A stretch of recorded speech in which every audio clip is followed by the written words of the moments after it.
ഈശോയിൽ ഏറ്റവും പ്രിയപ്പെട്ട മക്കളെ, ഇതാ 3 മിനിറ്റ് പ്രാർത്ഥനയ്ക്കായി നമ്മൾ എത്ര സ്നേഹത്തോട് കൂടിയിട്ടാണ് ഒരുമിച്ച് ചേരുന്നത്. ഈ വചനം പരത്തുന്ന ശക്തി ഉണ്ടല്ലോ, അത് ദൂരവ്യാപകമാണ്.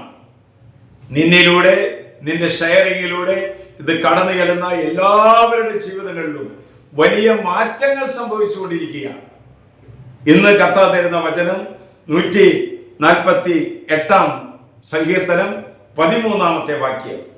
കർത്താവിന്റെ നാമത്തെ സ്തുതിക്കട്ടെ, അവിടുത്തെ നാമം മാത്രമാണ് സമുന്നതം, അവിടുത്തെ മഹത്വം ഭൂമിയെയും ആകാശത്തെക്കാളും ഉന്നതമാണ്.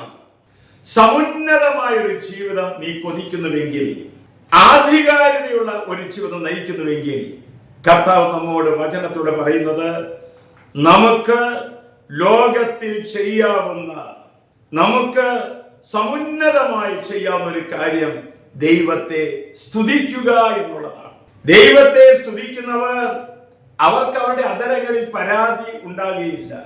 ദൈവത്തെ സ്തുതിക്കുന്നവർക്ക് ദൈവികമായ സാന്നിധ്യം പ്രത്യേകമായ വിധത്തിൽ അനുഭവിക്കാനായിട്ട് സാധിക്കും.